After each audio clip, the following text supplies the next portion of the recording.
And good evening for those of you in India. My name is Dhruva Jaishankar, and I'm Executive Director of ORF America. The past few days have seen a spike in India-Pakistan tensions and a raft of contradicting claims and disinformation. This program over the next hour is meant to provide some clarity and context to the events of the past few days and will be broadcast publicly. For background, for those of you who do not follow the region so carefully, on April 22nd, 25 Indian civilians and one Nepali were killed in a terrorist attack in the Indian Union territory of Jammu and Kashmir. India named the Resistance Front, or TRF, a cover for the Pakistan-based Lashkar-e-Taiba, which initially claimed the attack as the responsible party. India also assessed a direct Pakistani role in the attack based on communication notes, eyewitness accounts, social media propaganda, TRF's protection by Pakistan and the United Nations, and intelligence on future attacks that were being planned. In response, India suspended the Indus Waters Treaty, a treaty that had been in force since 1960, and took a further set of diplomatic measures. On May 7th, a few days ago, India launched Operation Sindoor, involving missile strikes from aircraft operating in Indian airspace on terrorist camps. 5 of these were in Pakistan-occupied Kashmir, and 4 were in Pakistan proper. These included Bahawalpur, which is headquarters of Jaish-e-Mohammed, and Muridke, the headquarters of Lashkar-e-Taiba. New Delhi provided a rationale for each target, shared video footage on some strikes, and emphasized that no Pakistani military establishments were targeted. Pakistan has claimed that Indian aircraft were shot down, and despite some initial reports of debris, there's been no confirmation yet by India. Over the next 3 days, Pakistan responded with heavy, high-caliber firing on the line of control, which resulted in at least 16 civilian deaths and several military deaths. India responded in kind with heavy artillery. In addition, Pakistan launched large numbers of drones at several sites, including hundreds of mostly Turkish-manufactured drones. India retaliated with drone strikes against at least 4 military sites in Pakistan. India also accused Pakistan of using civilian airliners as a shield by not closing its airspace. On May 9th, the International Monetary Fund freed $1 billion for Pakistan and approved a new $1.4 billion program. The next few days saw a significant escalation, with Pakistan using drones, loitering munitions, and aircraft against a very large number of civilian and military sites in India. India responded with large-scale air launch precision strikes on at least 8 Pakistani military targets, hitting weapons storage, command and control, and radar sites. This prompted a call from Pakistan's Director General of Military Operations, or DGMO, to his Indian counterpart, and the two sides agreed to stop firing on land, air, and sea.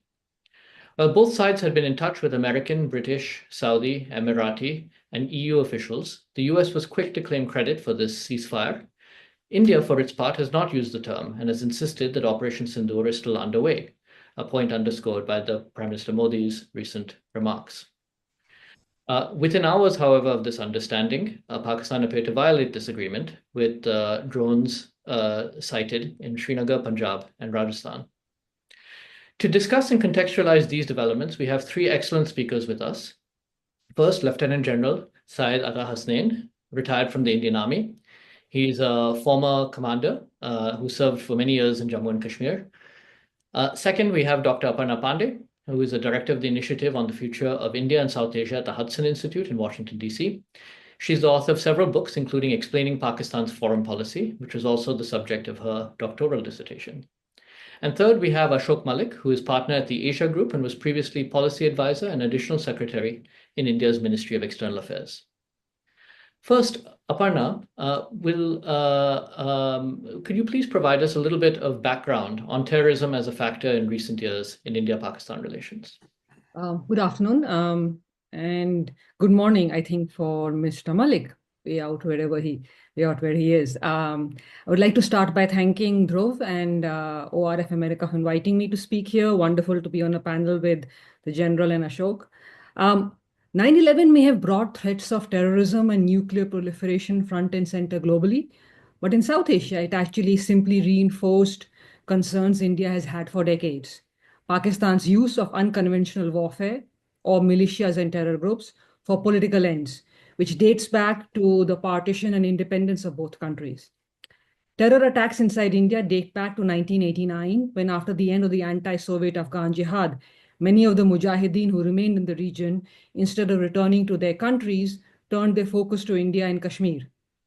They were helped in this and supported by the Pakistani military intelligence apparatus.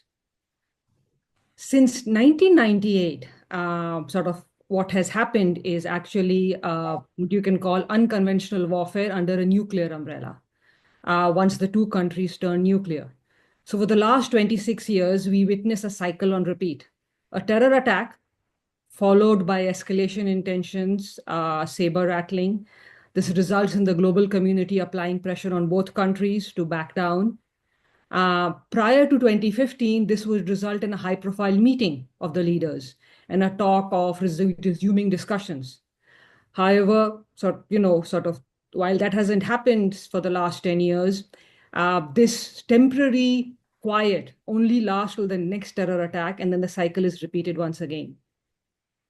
Over the last 35 years, India has faced terror attacks in all its major cities.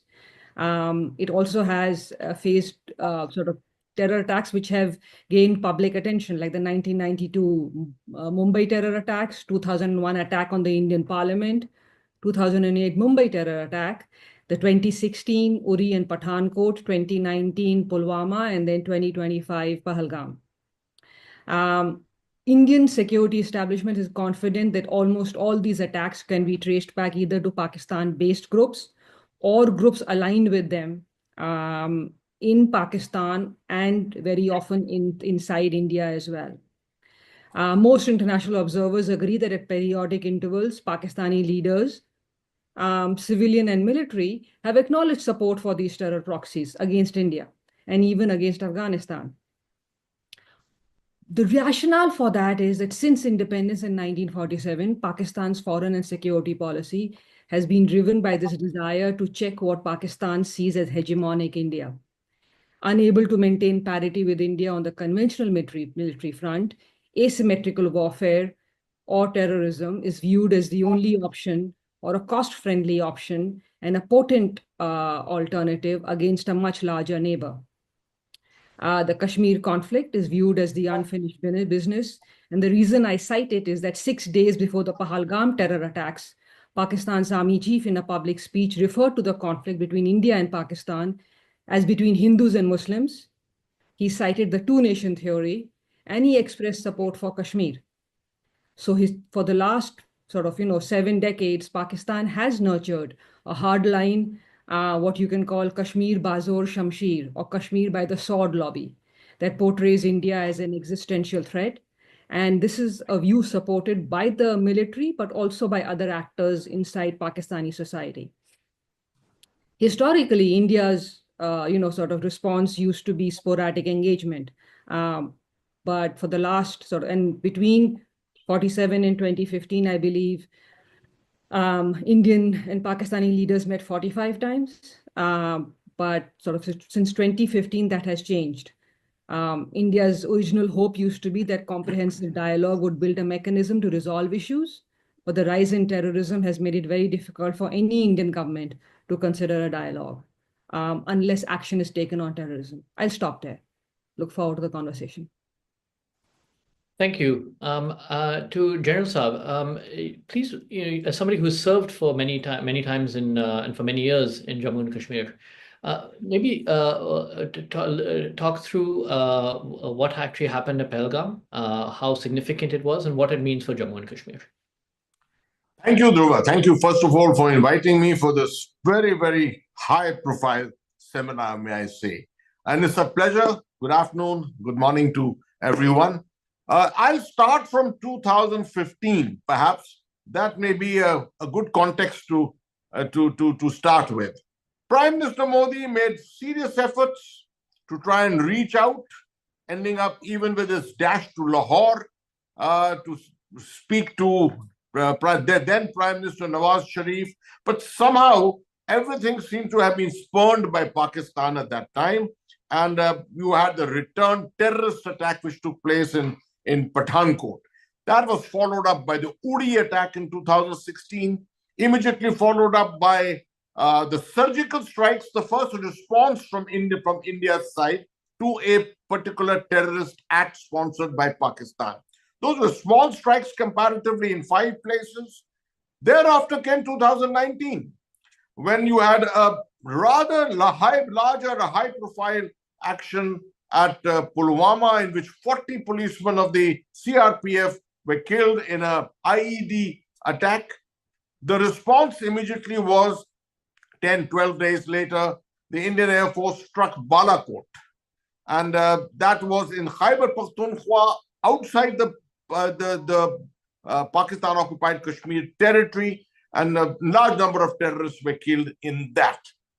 2019 became a very important year because that was the year that finally India decided to abrogate Article 370, which gave a special status to the state of Jammu and Kashmir. They brought it down to the status of a union territory and virtually took on the administration centrally. Now, ever since then, a serious effort at integration of Jammu and Kashmir has gone on, and a very serious counter-terrorism effort has simultaneously gone on, resulting in far better integration of the Kashmiri people with the rest of India, taking down neutralization of a large number of networks that were sponsored by Pakistan, including financial networks, drug networks, media networks, and things of that nature. As normalcy returned in Jammu and Kashmir between 2019 and 2025, what became evident was the fast receding relevance of Pakistan to the entire narrative. And for Pakistan, it was important to regain some of that relevance in the eyes of the Kashmiri people. That is why from 2023 in particular, after the COVID interlude, you have found a series of efforts going on to regain the narrative in their own favor. Most of this terrorist activity sponsored by Pakistan has been undertaken south of the Pir Panjal range, which divides the state of Jammu and Kashmir into two halves. The northern half is the valley itself, the Kashmir Valley, which is Muslim predominant, and the southern portion is relatively more equitably, distributed in terms of religious affinity between Hindus and Muslims. Now, most of these attacks have taken place in the Jammu region.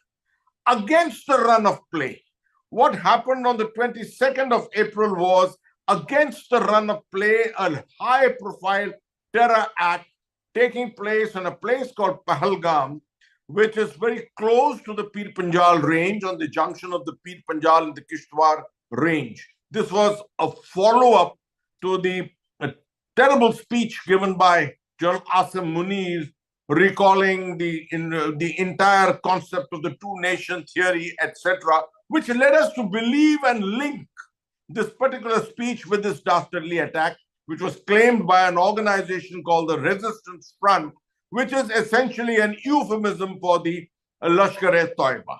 Now, 26 people dead, and that too with the religious profiling, gender profiling in an area which is a high-profile tourist spot.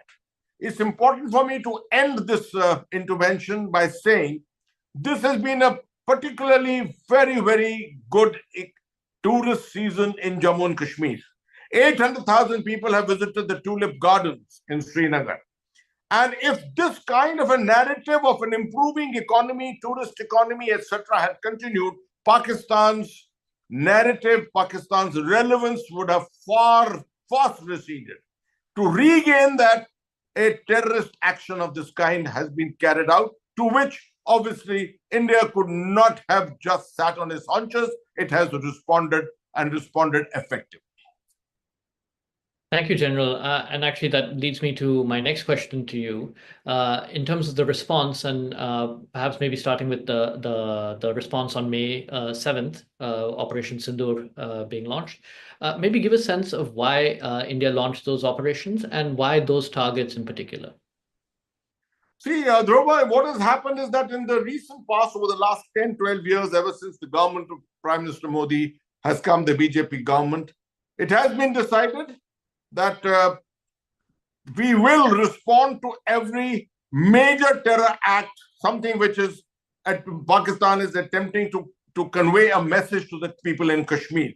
If you recall, 2008, we did not respond to the 26/11 Mumbai attack, which led to 165 deaths We did not respond to various other terror acts again, except that in 2016, with the Uri attacks, when 20 soldiers were killed in the border town of Uri, we responded with the surgical strikes, which were not a deterrence operation. These were primarily an operation for strategic messaging to say we had the intent, the clarity, the political aim to be able to carry it out. Thereafter, 2000, there was an interlude. We carried out some very strong operations. 2019, we responded with Balakot. So we've had a history of response.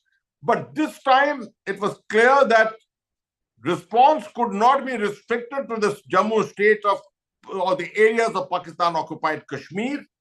What we needed to target was the center of gravity of this entire effort which has gone on, the terrorist effort, sponsored proxy war which has gone on. The center of gravity lies in Pakistan, Punjab, which is also its granary. And so the decision-making started with this Cabinet Committee for Security convening and some important diplomatic decisions being taken. One of the most important decisions here in the diplomatic economic domain was the suspension of the Indus Waters Treaty, which has been in place since 1960. Now, this, I think, first of all, Pakistan, you must be remembered that Pakistan is a water-deficient country, and this was a very, very major decision which the government of India has taken.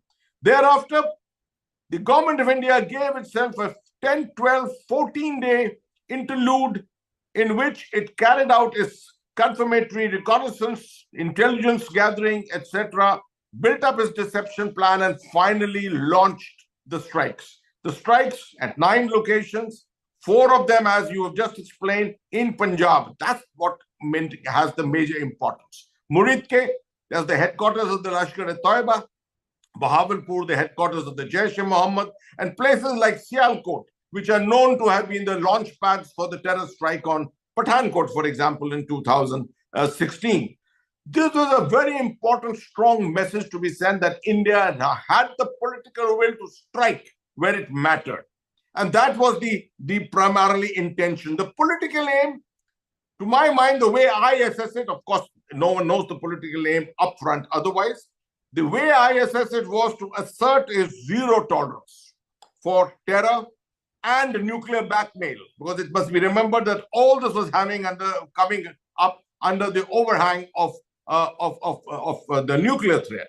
The military aim, to put it very, very simply, was a willingness to showcase deep strikes against terrorist infrastructure and alter the global narrative on Kashmir. Also to demonstrate our resolve against state-sponsored terror. And lastly, to demonstrate India's technological superiority. I think in 3 days, what has been achieved is 11 years of efforts of Prime Minister Modi to put together the complete doctrine and structures to target and neutralize the terrorist infrastructure inside Pakistan itself. And very importantly, to demonstrate our political will to strike and strike again if necessary. I'll stop there. Thank you, General. I should remind listeners that they can type questions into the chat. My colleagues will curate some of those questions and send them to me, and I will pose them to our panelists based on the amount of time we have left. If I can now turn to Ashok Malik. You've worked in as a journalist, as a diplomat in the Ministry of External Affairs, also now as a consultant in the private sector. But I want to ask you about a few things. One, give us a sense of what followed the initial round of attacks, particularly the diplomatic efforts, and what was the role of the United States and other actors? What was helpful? What was less helpful? You're on mute. On mute. Thank you, Dhruva, for inviting me. I'm very glad to be here with General Hasnain and Aparna. Dhruva, before I go into the diplomacy of the immediate episode, I think there's a certain context that needs to be explained. This is not the first terror attack India has faced, as Aparna has pointed out, and as the general has pointed out, that we've been having these attacks for a number of years. And if you look at this century, it begins with 2001, the attack on Indian Parliament, and then 2008, and so on. Now, there was a sense, there was very limited diplomatic space for India to act, because the sense that Pakistan has succeeded in conveying was that even the slightest response from India would trigger an almost immediate nuclear incident. So it was felt that India was hamstrung, and India's diplomatic interlocutors often urged it to respond in other ways, with coercive diplomacy, with economic sanctions, but not take military steps, because they were concerned, almost paranoid, or had been made paranoid by the Pakistanis, that there was no alternative to a nuclear incident.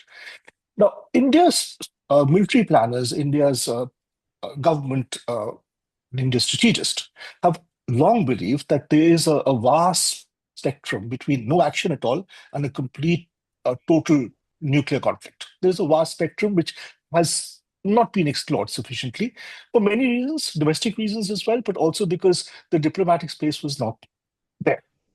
The big change with Prime Minister Modi coming in 2014, and especially after 2016, after the Uri attack, was that space under the nuclear umbrella began to be explored. So it begins with surgical strikes in Pakistan-occupied Kashmir, which is essentially a very shallow incursion from one neighborhood of Kashmir to another, if you know what I mean. Then in 2019, it moves to Balakot, which is in Khyber Pakhtunkhwa. It's in a frontier province, and it's seen as another threshold being crossed. This year, this month, on May 7th, you saw strikes, as has been pointed out, in the heartland of Pakistani Punjab, which is so central to not just Pakistani identity, but it's so central to the army itself and the army's generals, its recruitment patterns, its soldiers. What is interesting is, immediately after the Pahalgam attack of April 22nd, India's diplomatic interlocutors almost expected that India would respond. This is so unlike, say, 2001 or 2008, when they would have jumped in and said, don't respond. So diplomatically, we've created space, and we've managed to persuade many of our key partners that there is space under the nuclear threshold for conventional action of this nature, which, and the Pakistanis, by claiming that there's no such space, are essentially lying. And that was something which was reflected in what the Prime Minister said today as well, when he said that we will not give in to nuclear blackmail, we will push back. He said that in his speech today. Second, coming to your immediate question about what happened diplomatically post May 7th or even before May 7th, especially after May 7th, India was consistent in its diplomatic messaging. And I know there was a lot out there in the media, both domestic and international, but India's diplomatic messaging was consistent. We will not escalate if Pakistan doesn't escalate. Our objective was to target terror camps, which we felt were responsible for infractions against India. We've targeted those camps. We have taken economic measures such as the Indus Waters Treaty being kept in abeyance. As far as we are concerned, those objectives have been met. We are not into mission creep. Our objectives have been met. If Pakistan takes steps, we'll be forced to take steps. This diplomatic messaging was consistent. Who were its recipients? Obviously, countries that were in touch with both India and Pakistan. And here, I would say the US had a monopoly, say 20 years ago, or in 2001, for instance, or in 2008.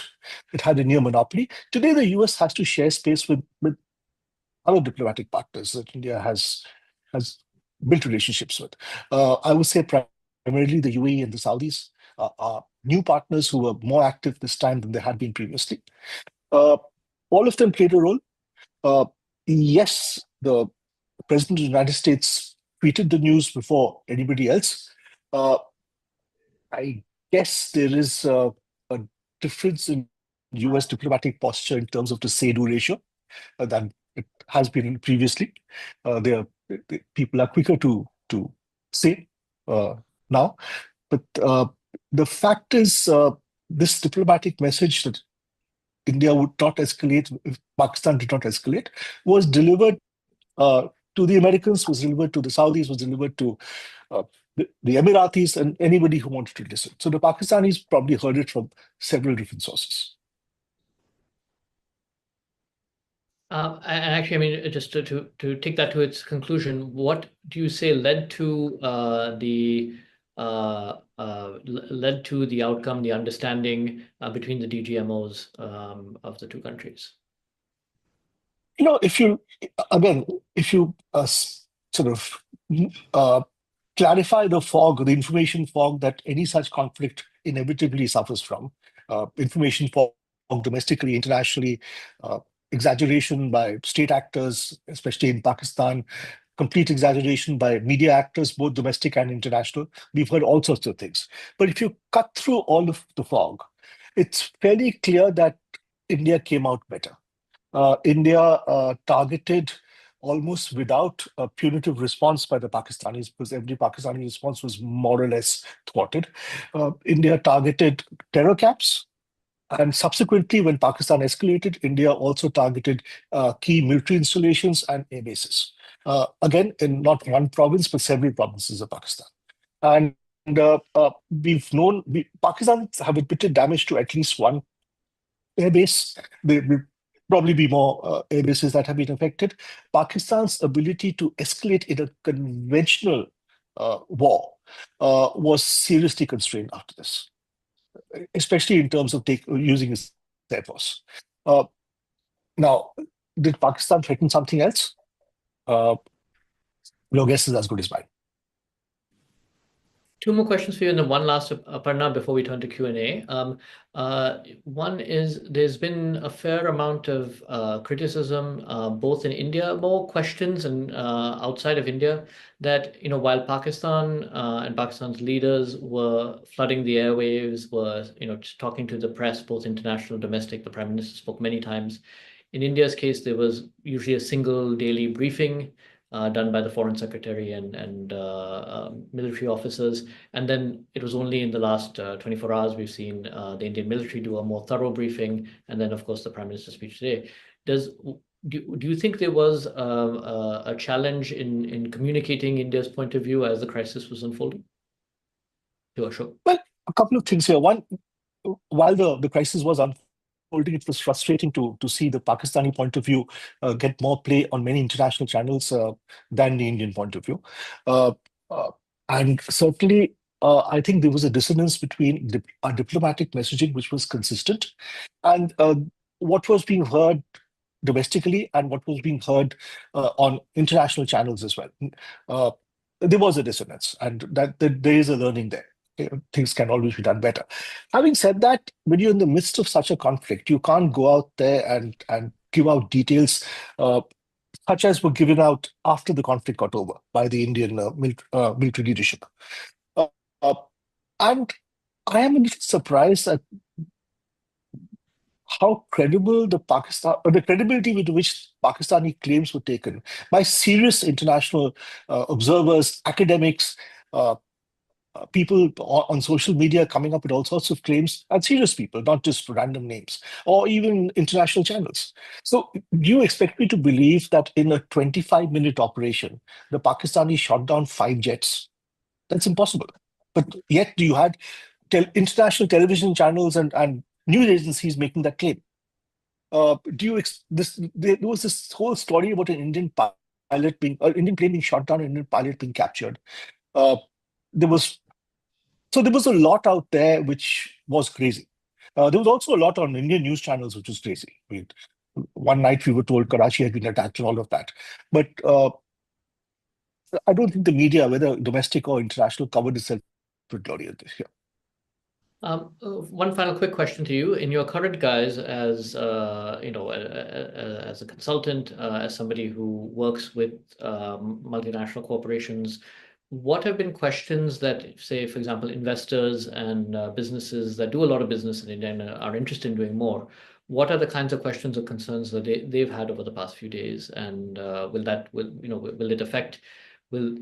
this incident affect other sort of economic ambitions of India?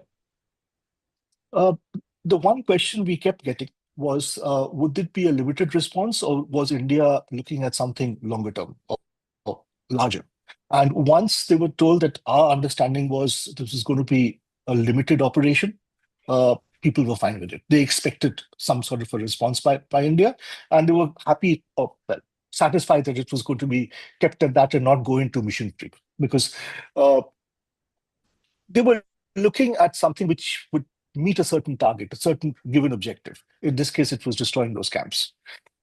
Now, in terms of how international businesses look at the Indian business environment in the context of this incident, obviously they expected India to respond, and they want a country that faces a terror attack of this nature, especially in a state that is attracting or looking to attract economic investment in tourism, in hospitality, in other areas.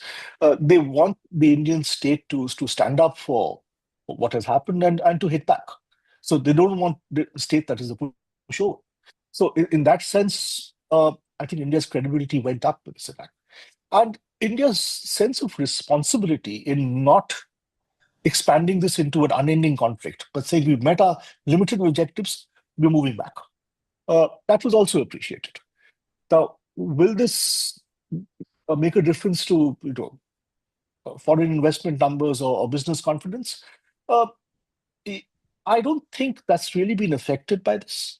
And it still boils down to India's trade agreement with the US, which is being negotiated, and where India's tariffs sit vis-a-vis China's tariffs, and we are nowhere close to a final figure on any of those at the moment. But if you ask me, India has come out looking responsible, both effective and standing up for itself and its people, but also responsible in not going in for an unending conflict. So that would have given international business some sort of satisfaction.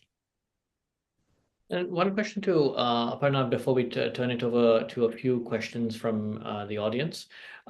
There's in some ways a sort of where do we go from here? I mean, I think nobody quite knows, but just to give some structure to that, we have now an agreement, an understanding, as India calls it.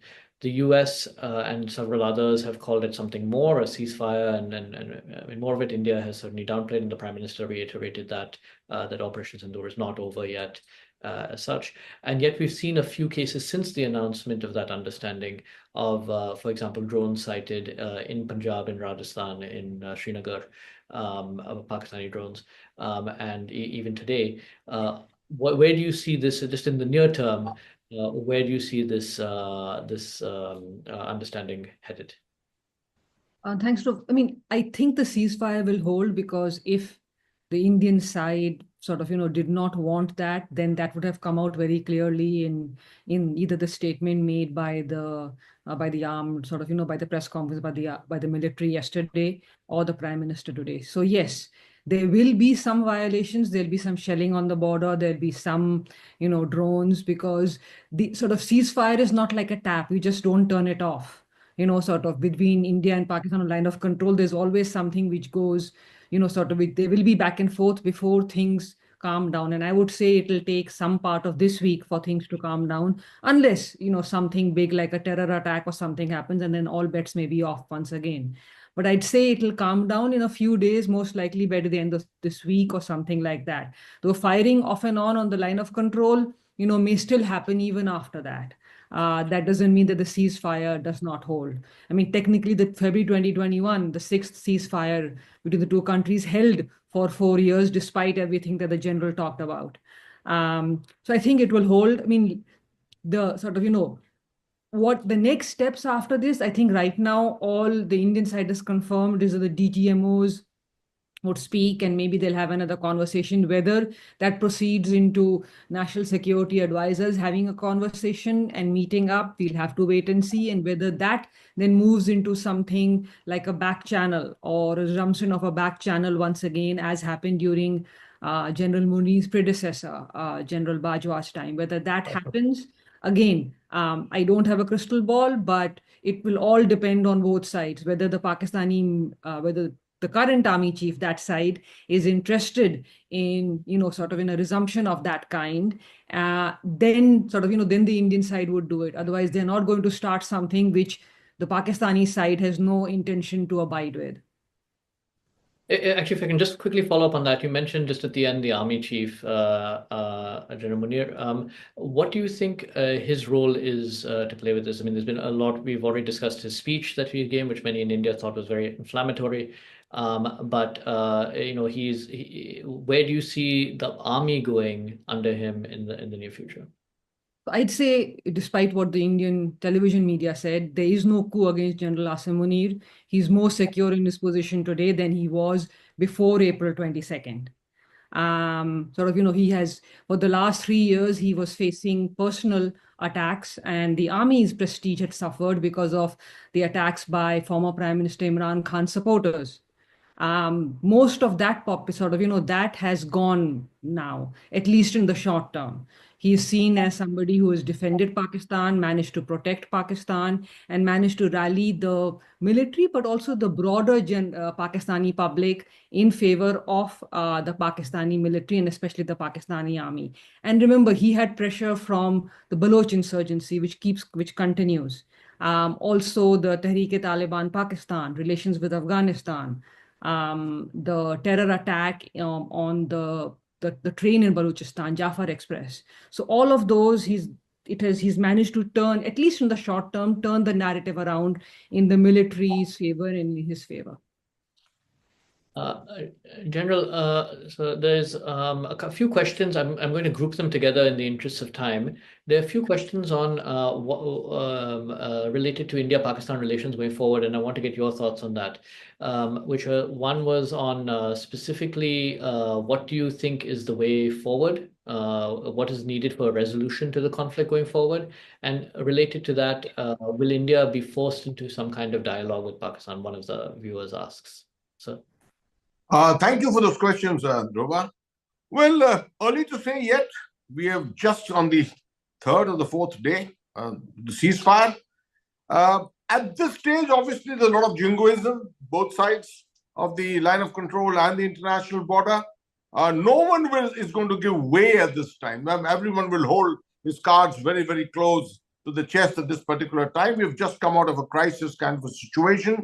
But a bit of forward-looking as such, I would say the Indian position would be very clear. Our position will continue to remain very steady, that terror and talks cannot be combined. That's the position which Prime Minister Modi has held from day one. In fact, he was reluctant in 2014 when he came to power. It took him a year and a half before he actually broke the ice, although he had broken the ice on the 26th of May 2014 itself by inviting Prime Minister Nawaz Sharif. But he took almost a year and a half before he sent the National Security Advisor for a dialogue, the former Foreign Minister, the late Sushma Swaraj, also for the Heart of Asia conference to Islamabad. He made his efforts. But he was steadfast in his belief that terrorism and talks will not go together. I think the Uri attacks, the Balakot attacks, both of them reinforced the stance. And I think the same is going to happen with the Pahalgam incident and the subsequent events which have happened at this time. There is likely to be no dilution in this. If there's anything by way of moving forward is concerned, I would agree with Dr. Aparna that it is track 2. Track 2 is there. There is a track 2 channel, 2-3 groups which are meeting, sponsored by the United States and Canada, sponsored by Australia, the UK, etc. These are reasonably effective. I've been myself a part of the military-to-military track 2 group, and we have tried to put together some protocols. But each time we have actually succeeded in putting these protocols, something has come to hijack the whole thing away again. So we always start from point 1 all over again. So I'm not sure that anything is going to succeed in the near future, as long as we have a status quo, as long as we don't have terror attacks taking place, as long as infiltration is under control and recruitment is under control. if there are no incidents, I would say for the better part of the next 1 year, 1.5 years or so, that may be the indicator that Pakistan is a little more serious about reaching out. And then perhaps that is the time something could perhaps happen. But till then, the Indian stance is clear. Our stance is Pakistan occupied Kashmir is the only issue which is left to be resolved in favor of India. There are 2 or 3 questions. I'll sort of group them together because they're related for Ashok, which are really about India-US relations. So on the one hand, how much should India take into account that, say, if China stood by Pakistan in this conflict, the US, whereas the US was perceived as having a more even-handed approach to it, is essentially, I think the implication of that question is how much can India rely on the US in the future? There's equally, it seems, a question from the other direction, which is what are the implications of all of this for the US's Indo-Pacific strategy and essentially what does it mean for India as a partner? And finally, on that, there's a sort of a third and related element to it, which is how much is the US sharing space with other partners, as you pointed out, diplomatically? How much of that is a result of structural dynamics or the somewhat the specifics of this administration's handling of the situation? I'll take the third one first because it's the easiest to answer. It's a bit of both. Initially, at least, this administration was not really interested. In fact, Vice President Vance even said it's not our problem. And this conflict, or this issue is not our problem. President Trump came up with a timeline which was strange. It's a 1,500-year-old war. I don't think India and Pakistan have been around for 1,500 years. Okay, but you see, in the past 15 or 20 years, or maybe even the past 10 years, Saudi Arabia and the UAE, which were the 2 countries who were very closely involved in these conversations, have become much closer to India politically, strategically, economically, and they have a greater stake in India's development and growth, as we do in theirs, as India does in theirs. There's also a greater understanding of India's position, of where India stands, of India's concerns and sensitivities. So some of this is actually structural. We have had a diversification of partnerships. And I dare say, even if the US administration was as laser focused from day one as previous administrations have been in such situations, the UAE and the Saudis, for instance, would still have got involved, would still have been interested. I do remember that Prime Minister Modi was in Saudi Arabia when the Pahalgam attack took place.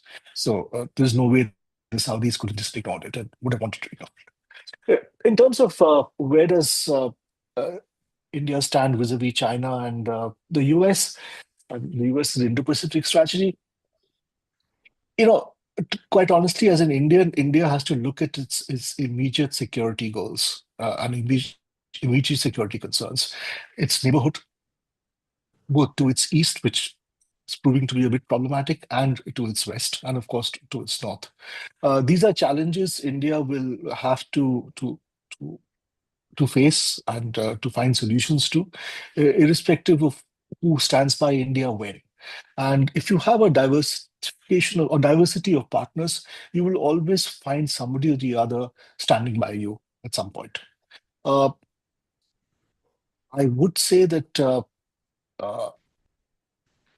especially the social media statements coming out of the White House in the past 2 or 3 days, including today, are not helping matters. Because I think the US is signaling it wants to get into mediation without quite understanding what that entails, what that means, or the pushback against it in India. Yet it's continuing to happen. And this, it can be ignored, but at some point it could become a serious public relations issue for both the government of India in India and for the US in India. General, there are a few questions that have to do with a little bit more with operational issues. Essentially, somebody's asked, what are the lessons to be learned for both the Indian and Pakistani armies? We don't have anyone from the Pakistan army here, but if you can perhaps address, are there any lessons learned immediately? And understandably, this is events have only just taken place. And what are some of the lessons learned? And similarly, what does it mean for the Indian military's ongoing reforms, including operational jointness and indigenous defense manufacturing? Thank you for that. That's and very effective. Those questions are the very relevant ones. Lessons learned at the end of any crisis, any warlike situation, conflict. This is the first thing which always comes up. Obviously, a lot of analysis will be gone into, but off the cuff at the moment, what is evident from the reports which we have been able to glean from media or upfront from whatever we are hearing, the noise which is taking place there, I would say one of the very important things for us in India is the fact that our transformational process undertaken by the military is succeeding.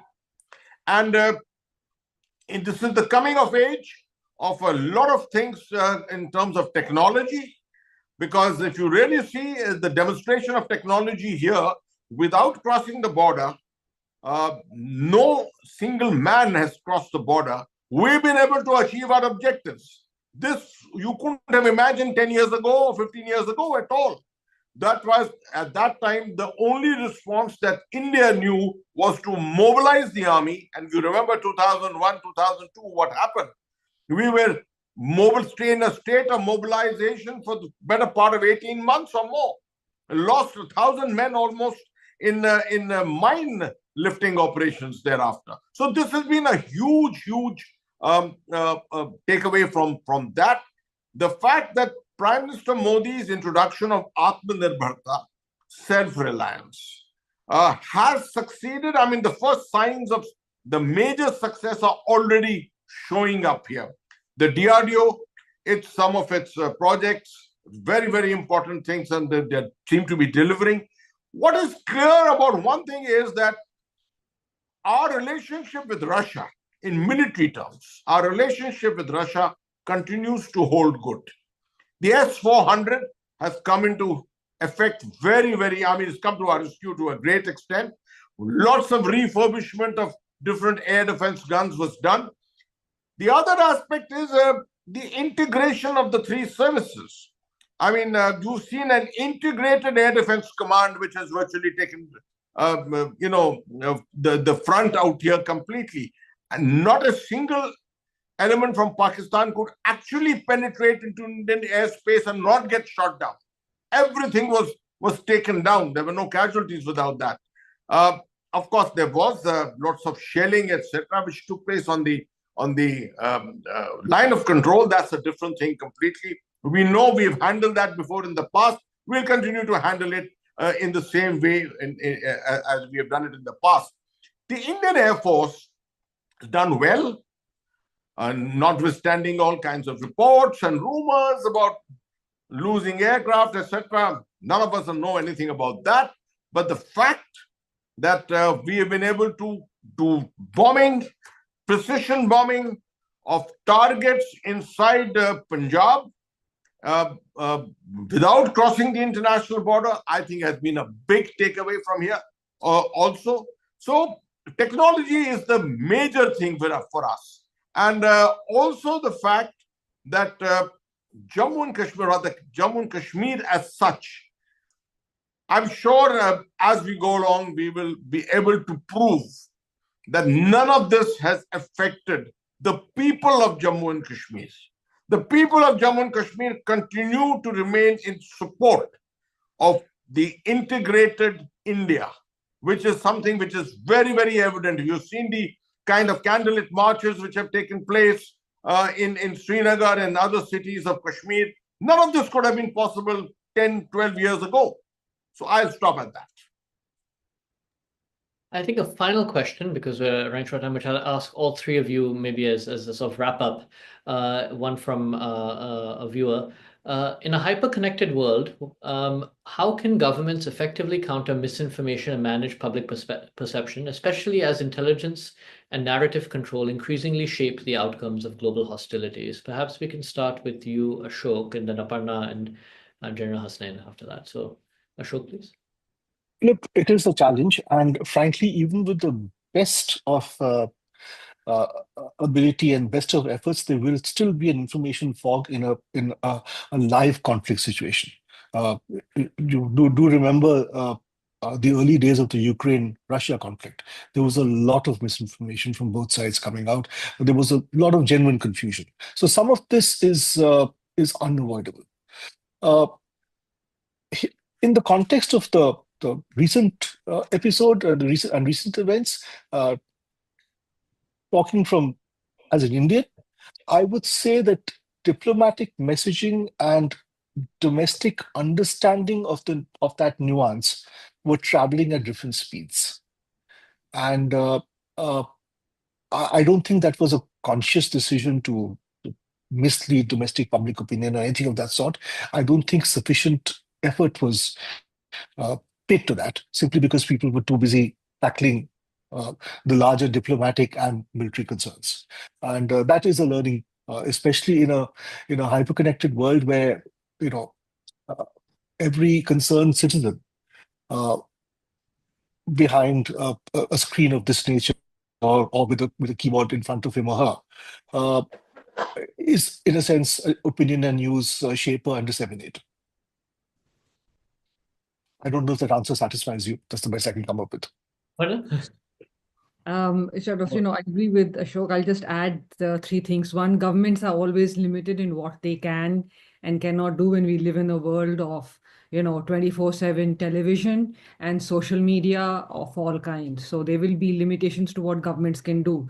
Media has sometimes it'll all depend on media outlets, their desire for ratings and rankings and what they will do, as we saw in here.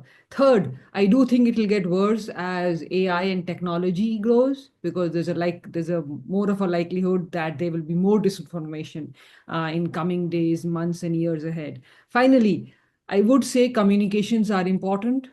There is historically an Indian reluctance to put out information until everything is fact checked, and I understand that.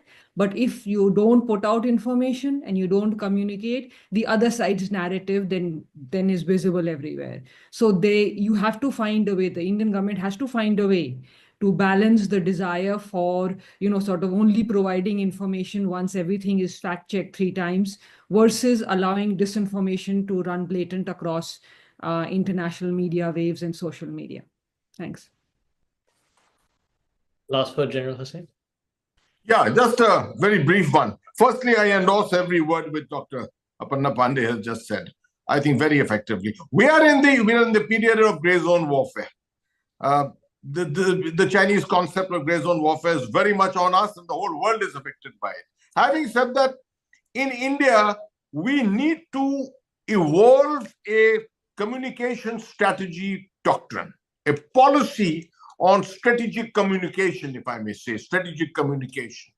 We have got, we are a democracy, a living democracy, a successful democracy. I can't imagine putting a controls on media and that kind of a thing, which many other countries could possibly do. But within the brackets of that freedom, there can be a government policy which sort of tweaks and brings about a sense of responsibility in the media from time to time in national interest. That's how you bring convergence. The convergence is the issue of national interest out here. Otherwise, everyone is a loose missile as far as this kind of a situation is concerned. Everyone's got an opinion. One big takeaway, I would say, for India in the middle of all this has been a slight enhancement in our overall strategic culture. Better understanding. A lot of people are speaking. A lot of people are speaking trash on television. There's no doubt about it. But a lot of people are speaking sense at the same time. So there are people taking away a lot of sense, and that's one of the positives of which have emerged from here. Thank you. With that, it just leaves me to thank our speakers. Thank you, General Hasnain, Dr. Pande, Mr. Malik, for joining us for this hour. I hope all of you found this useful. A reminder that this video is being recorded. We will post it on our YouTube channel at ORF America. Hope those of you who joined, and I think at one point we had about 75 live viewers. Hope many of you can join us for future events, both in person and virtually. Thank you very much. Thank you, Dhruva. Thank you. Thank you.